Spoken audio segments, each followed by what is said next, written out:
क्षेत्रफल की दृष्टि से भारत का सबसे बड़ा राष्ट्रीय उद्यान कौन सा है? ऑप्शन दिए गए हैं जिम कॉर्बेट, बांधवगढ़, मानस या फिर हेमिस। तो यहाँ क्वेश्चन पूछा जा रहा है कि क्षेत्रफल की दृष्टि से भारत का सबसे बड़ा राष्ट्रीय उद्यान कौन सा है। तो इस प्रश्न का हमारा सही उत्तर हो जाता है ऑप्शन नंबर डी, हेमिस राष्ट्रीय उद्यान। हेमिस राष्ट्रीय उद्यान जो है वो लद्दाख में स्थित है। ये प्रश्न बिहार दरोगा के प्रीवियस ईयर में पूछे गए हैं प्रश्न में। उस जगह जो है बांधवगढ़ आंसर दिया गया था, पर वो जो आंसर था बांधवगढ़ वो उस ऑप्शन के हिसाब से था। तो आप ध्यान देंगे जब भी इस तरह का प्रश्न आए तो ऑप्शन के हिसाब से ही आप बताएंगे कि कौन सा बड़ा है। तो इस प्रश्न का हमारा सही उत्तर हो जाता है हेमिस राष्ट्रीय उद्यान, जो कि लद्दाख में स्थित है। यहाँ पे की फैक्ट यहाँ मेंशन किया गया है लद्दाख में स्थित है। जिम कॉर्बेट जो था वो भारत का पहला राष्ट्रीय उद्यान है, जो कि उत्तराखंड में स्थित है। बांधवगढ़ ये जो है यह एमपी मध्य प्रदेश में स्थित है। और मानस राष्ट्रीय उद्यान जो है वह आसाम में स्थित है। ध्यान रखेंगे।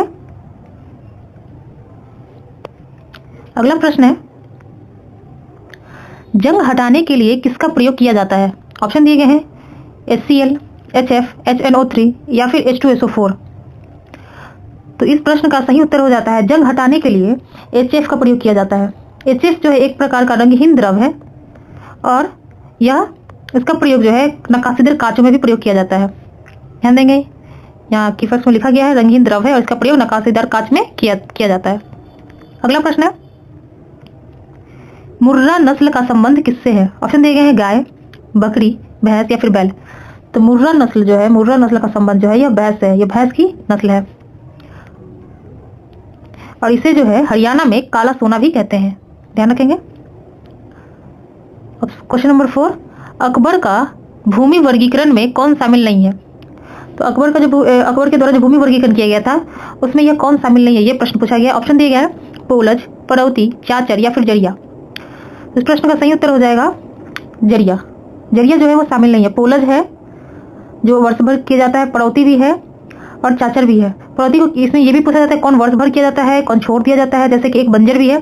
4 तरह के अकबर के समय भूमि वर्गीकरण किए गए थे। बंजर तो था वो एक तरह का जंगली भूमि थी जिस पर वर्षों छोड़ दिया जाता था। चाचर को 3 से 4 वर्षों के लिए छोड़ा जाता था खेती के लिए, ताकि उर्वरता बढ़ सके। और पड़ौती के लिए एक बार खेती करके काफी वर्षों तक छोड़ दिया जाता था। तो ध्यान रखेंगे कि पोलज, पड़ौती और चाचर और एक बंजर, ये जो चारों है अकबर की भूमि वर्गीकरण से संबंधित है और जरिया शामिल नहीं है।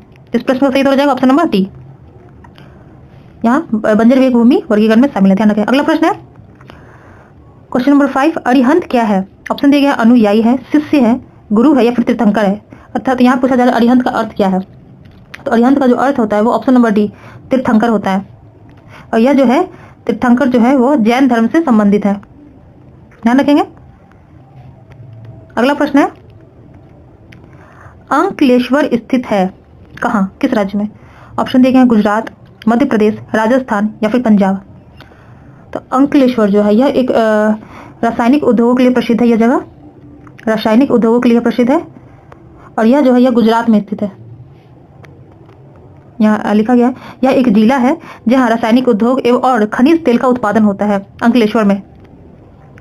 अगला प्रश्न है, जान ए आलम किसका अन्य नाम है?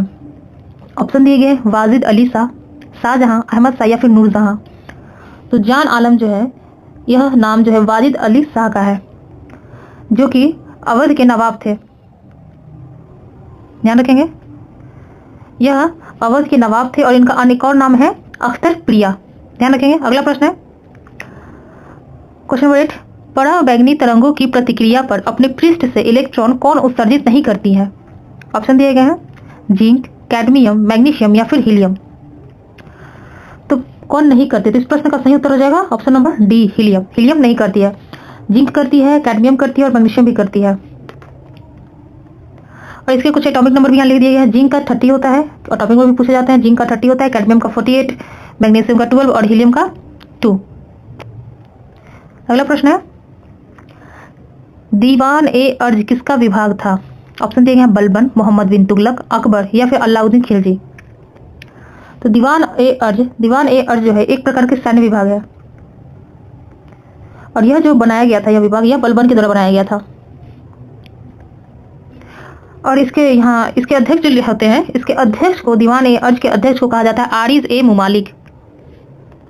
अगला प्रश्न है क्वेश्चन नंबर 10, पीटी द्वीप क्या है? पक्षी अभ्यारण्य है, पशु अभ्यारण्य है, मछली अभ्यारण्य है या फिर डॉल्फिन अभ्यारण्य है? तो पीटी द्वीप जो है यह लक्षद्वीप में स्थित है। यह लक्षद्वीप यूटी से संबंधित है, ध्यान रखेंगे। यह प्रश्न पूछा गया है, लक्षद्वीप से संबंधित है। और यह जो है यह पक्षी अभ्यारण्य, एक प्रकार का पक्षी अभ्यारण्य है, ध्यान रखेंगे। यह लक्षद्वीप में स्थित है। WEO जिसका फुल फॉर्म होता है वर्ल्ड इकोनॉमिक आउटलुक का जारीकर्ता कौन है? तो यह जो रिपोर्ट है वर्ल्ड इकोनॉमिक आउटलुक का, यह कौन जारी करता है? ऑप्शन दिए गए हैं IMF, वाडा, WTO या फिर वर्ल्ड बैंक। तो वर्ल्ड इकोनॉमिक आउटलुक का जारीकर्ता जो है वह है IMF, इंटरनेशनल मॉनेटरी फंड, ध्यान रखेंगे। इसकी फुल फॉर्म भी पूछी जाती है। और यह जो जारी करता है यह वर्ष में 2 बार जारी करता है, एक वर्ष में यह 2 बार जारी करता है, एक तो अप्रैल के महीने में और एक अक्टूबर के महीने में। अगला प्रश्न है, जब आर्किड अधिपादप एक वृक्ष पर आते हैं तो क्या कहलाते हैं? ऑप्शन दिए गए हैं सहभागिता, सबभोजिता, परजीविता या फिर सहजीविता। तो जब आर्किड अधिपादप पर आते हैं और इसमें किसी एक को ना लाभ होता है और ना ही हानि होता है, तो इस स्थिति पर इसको क्या कहा जाता है? सहभोजिता कहा जाता है, ध्यान रखेंगे।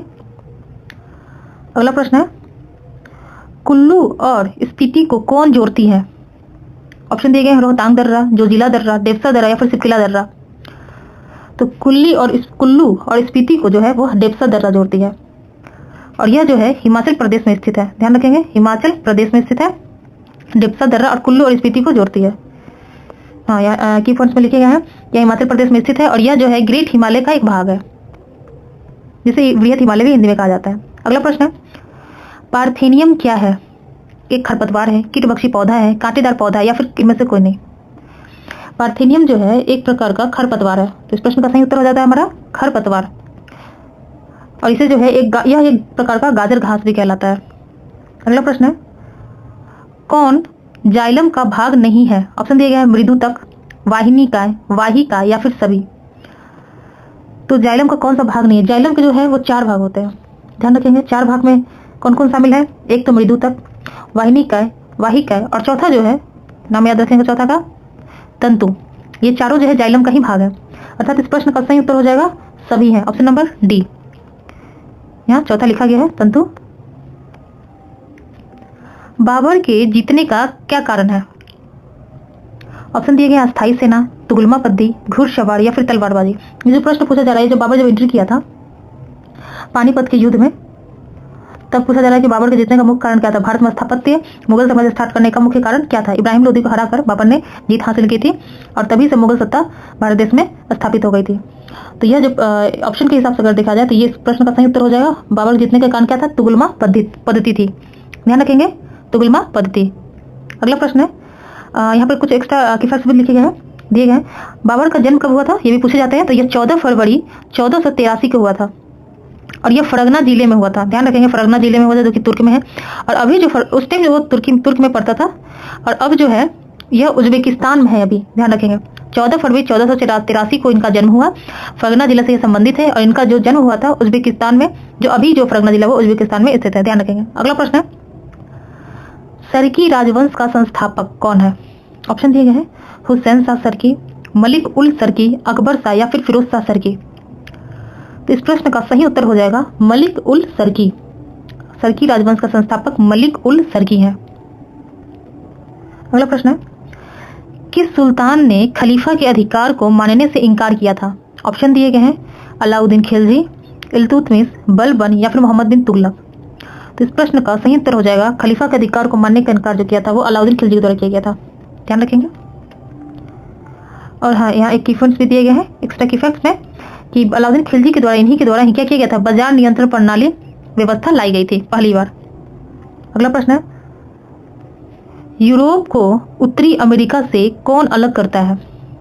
ऑप्शन है उत्तरी अटलांटिक महासागर, प्रशांत महासागर, लाल सागर या फिर इनमें से कोई नहीं। तो यूरोप को उत्तरी अमेरिका से अगर मैप देखेंगे तो वहां पर अटलांटिक महासागर, जो कि उत्तरी अटलांटिक महासागर क्या करती है? यूरोप को उत्तरी अमेरिका से अलग करती है। अगला प्रश्न है, ग्राम पंचायतों का गठन किसमें है? तो किस अनुच्छेद में है? ऑप्शन है आर्टिकल 30, आर्टिकल 40, आर्टिकल 43 या फिर आर्टिकल 33। इस प्रश्न का सही उत्तर हो जाता है आर्टिकल 40। ग्राम पंचायतों के गठन की जो चर्चा है वो आर्टिकल 40 में है, जो कि भाग 4 से संबंधित है। नीति जो कि भाग 4 से संबंधित, जो कि नीति निदेशक तत्व में शामिल है। अगला प्रश्न है, राज्य सरकार का स्थानीय इकाइयों पर नियंत्रण किस मामले में नहीं होता है? ऑप्शन दिए गए हैं, नागरिकों की शिकायतें, आर्थिक मामले, विधि मामले या फिर कार्मिक मामले। तो राज्य सरकार आर्थिक मामले में भी शामिल होती है, विधि मामले में भी शामिल होती है और कार्मिक मामले में भी। इन सब पे इनका नियंत्रण तो होता है, पर नागरिकों की शिकायतों पर इनका नियंत्रण नहीं होता। तो इस प्रश्न का सही उत्तर हो जाएगा नागरिकों की शिकायत। ऑप्शन नंबर ए करेक्ट हो जाएगा। अगला प्रश्न है, सहकारी संस्थाओं का गठन व कार्य किससे संबंधित है?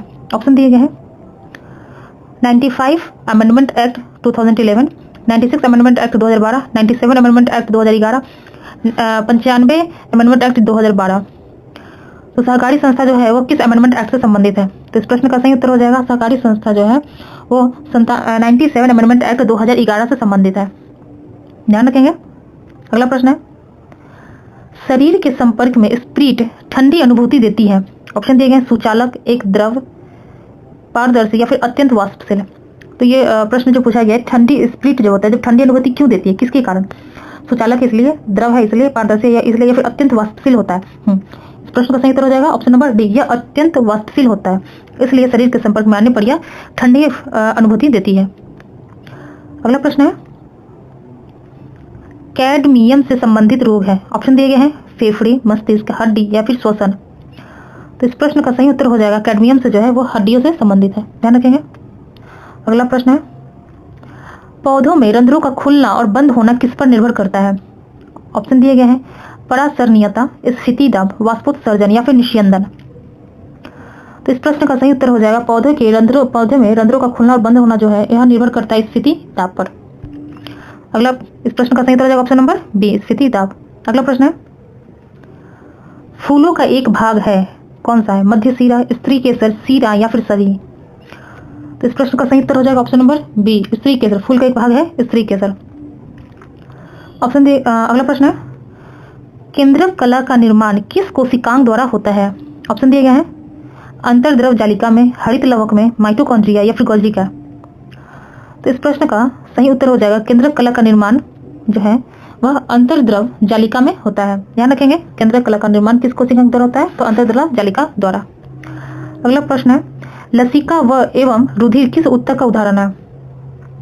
तो लसिका और रुधिर किस ऊतक का उदाहरण? ऑप्शन दिए गए क्वेश्चन ऑप्शन दिए गए हैं प्रश्न का, ग्रंथि ऊतक, उपकला ऊतक, पेशीय ऊतक या फिर संवहनीय ऊतक। तो लसिका और रुधिर जो है यह संवहनीय ऊतक का उदाहरण है। अगला प्रश्न है, खुली बाजार परिचालन क्या है? खुला बाजार परिचालन क्या है? ऑप्शन दिए गए हैं, बैंकों द्वारा आरबीआई से ऋण लेना, बैंकों द्वारा उद्योगों को ऋण देना या फिर आरबीआई द्वारा क्रय विक्रय करना या फिर सभी शामिल है। तो खुला बाजार परिचालन तब होता है जब आरबीआई क्या करती है? क्रय विक्रय करती है बॉन्डों का। तो इस प्रश्न का सही उत्तर हो जाएगा ऑप्शन नंबर सी। पहला प्रश्न है, न्यूट्रॉन का द्रव्यमान कितनी है?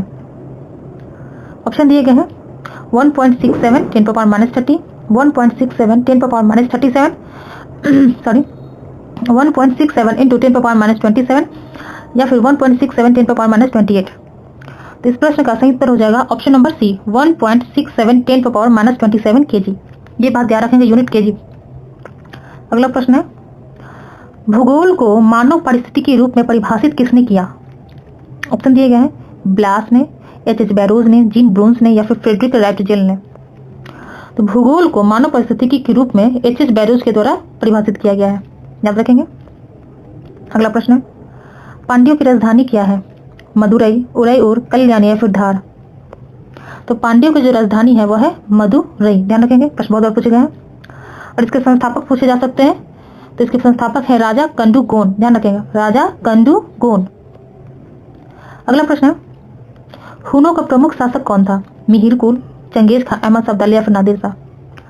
तो हुनों का जो प्रमुख शासक था वो था मिहिर कुल। ऑप्शन नंबर ए हमारा करेक्ट हो जाएगा। अगला प्रश्न है, एल्बुमिन प्रोटीन की अधिकता किसमें होती है? ऑप्शन दिए गए हैं, अंडे, गेहूं, सोयाबीन या फिर पनीर। तो एल्बुमिन प्रोटीन की अधिकता जो होती है वो सबसे ज्यादा अंडे में होती है। तो इस प्रश्न का हमारा सही उत्तर रहता है ऑप्शन नंबर ए, अंडे। ध्यान रखेंगे।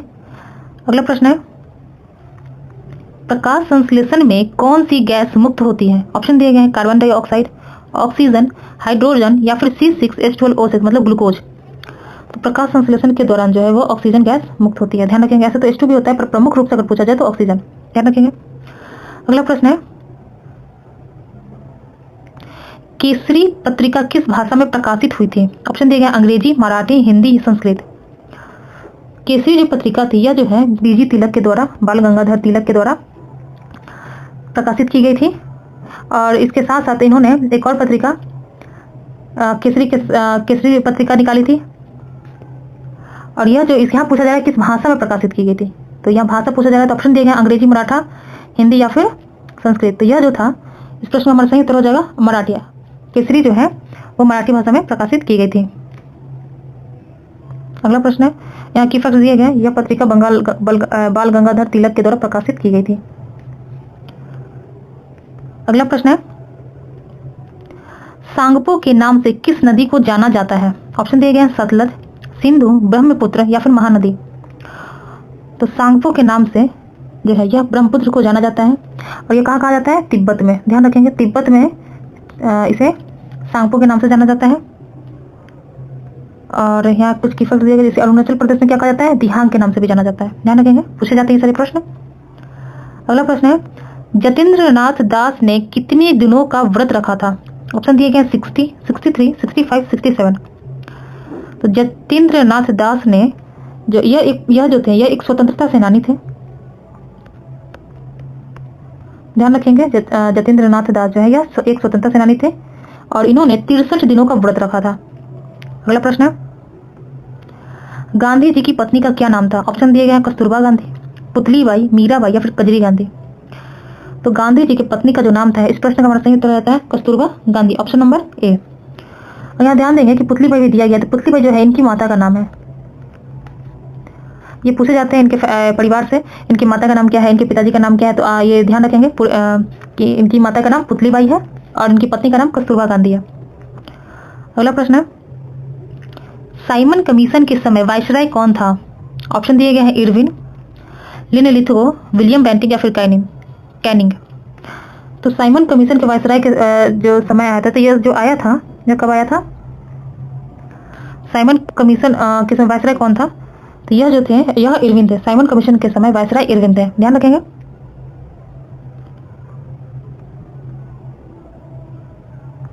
अगला प्रश्न है, सुभाष चंद्र बोस INC के, अर्थात कि यहाँ पे पूछा जा रहा है इंडियन नेशनल कांग्रेस की बात की गई है। बहुत जगह INC भी लिखे जाते हैं, तो ध्यान रखेंगे यह कांग्रेस की बात की जा रही है।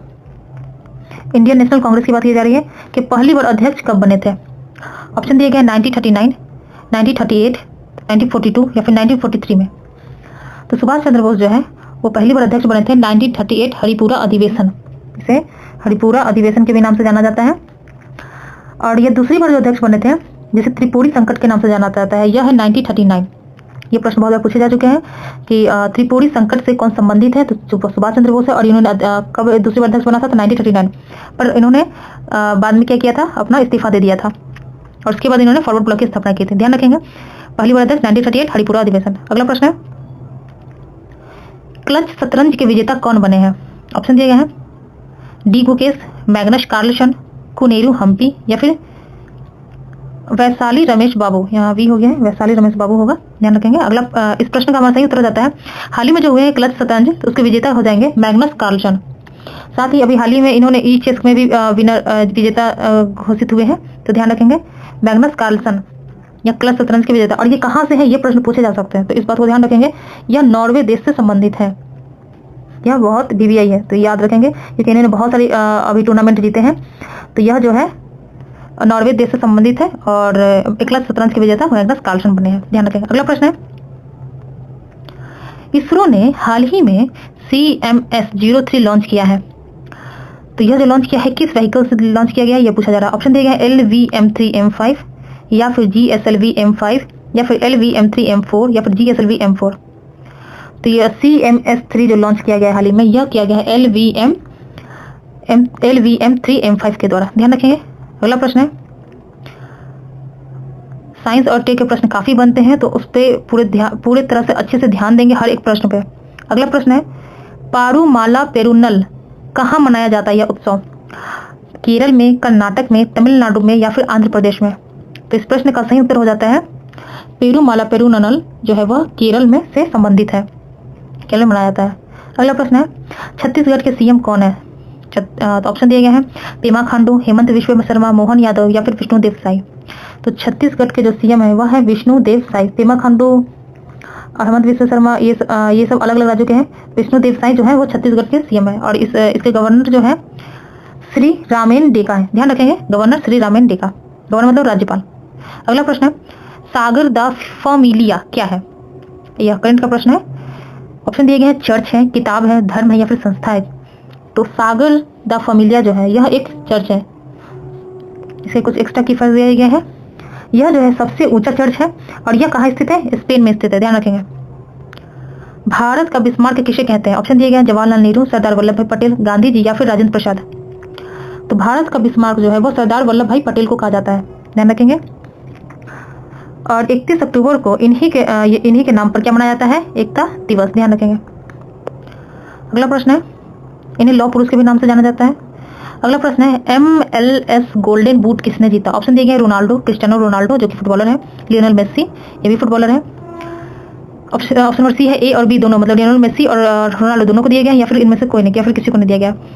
तो MLS गोल्डन बूट जो है वह लियोनेल मेस्सी को दिया गया है। लियोनेल मेस्सी ने हाल ही में इसे जीता है।